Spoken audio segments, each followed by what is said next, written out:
Akakiiko ka Paalamenti akakosa Ssenga kano ke kalondola ensimbi obuwumbi omukaaga ezaagabanibwa abakungu ba gavumenti ana 2 kalagidde babeerewo okunoonyereza mbagirawo ku mbalirira ez'ennyongereza ezaaweerezebwa mu minisitule ya ssemateeka nga zeekuuza ku musango gw'amafuta ogwali wakati wa gavumenti ya Uganda ne kampuni z'amafuta ya Heritage n'entalo Oil e Bungereza.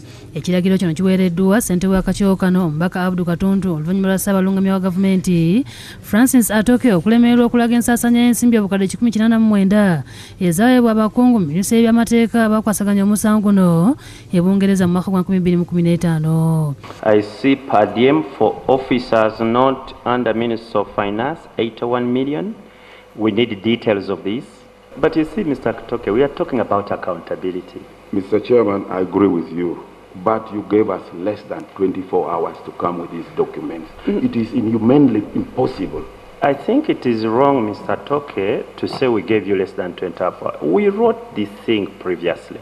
Ensimbi zino zaali kitundu ku mbalirira y'ennyongereza ey'obuwumbi 11 mu obukadde 9 eyayisibwa mu mwaka gw'ebyensimbi ogwa 2010. 2011 bakira buli abakole bamubuuza ku ngeri ensimbi zino gye zasaanyizibwamu nga bajuliza kimu nga bwe yazze n'ebiwandiiko byokka ebyaggyibwanga mu nkiiko ezaatuuzibwanga era n'asaba baweebweyo obudde okuleeta embalirira ez'emyaka 5 okuva mu mwaka gwa 2010 amafuta lwe gazuulibwa mu bitundu by'eggwanga eby'enjawulo. So, can we start with that, Mr. Francis Atoke? So we have been trying to get the documents. We have got most of the documents, but we did not get all the documents. There are people who are still looking for those documents, but they are there. You have accepted these accountabilities are there. Can you send one of these people of yours to go and get the files such that you clear this issue today? It is not possible. Okunyonyola kwa Ssaabalungamya ate kunyezizza ssentebe Katuntu n'ababaka oluvannyuma lw'okuba nti ebibadde bimusabibwa byonna bamaze ebbanga nga babisaba. When we submitted this, you only asked for details 24 hours ago. That's what I'm saying.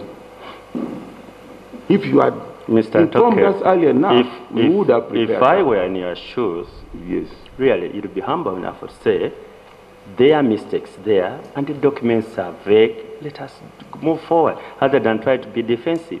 But that's what I said, you rubbished it. What is a mistake of saying I'm paying somebody you don't name? Is that a mistake? These were notes, Mr. Chairman.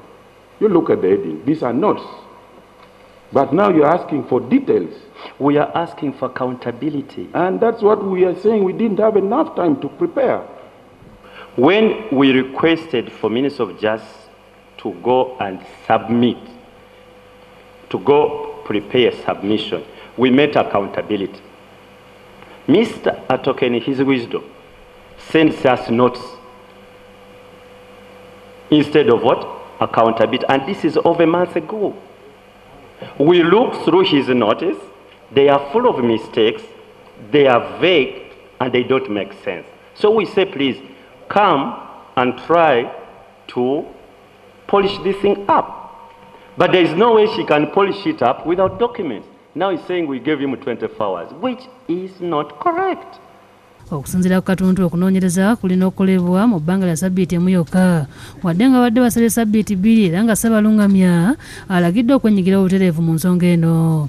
And all the documents should be available to him within the shortest possible time. And should the Auditor General have any challenges, please bring it to our attention immediately. He requested for 2 weeks. We've given him only 1 week.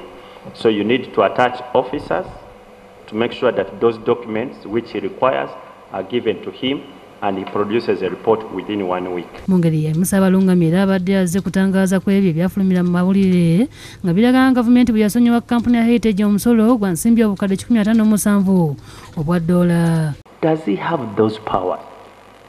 Mr. Chairman, my response that the minister signed it. Whether he can sign it or not is another matter. Kyokka bw'atuuse okubuulira ababaka ku ani yawandiika ebbaluwa okusonyiwa omusolo ogwo, bannamawulire bagobeddwamu okwewala okufulumya ebinaataataaganya okunoonyeza kw'akakiiko. There are certain information that are confidential. Mr. Toke, the law you are talking about was a private member's bill, and the person talking to you is actually the mover, if you may not know. That was my law. Yes, Mr. Chairman. So That I is not absolute. know the details of that law because I am the author. Yes, but the law... So can we go back onto, does the deed prohibit you disclosing the details to the Parliament of the Republic of Uganda? No. But not everybody here is a member of this Parliament. You look around. Okay. Yes. We shall make consequential orders. And on that one, honourable colleagues, we shall ask our colleagues to give us 5 minutes to interrogate this important point, okay?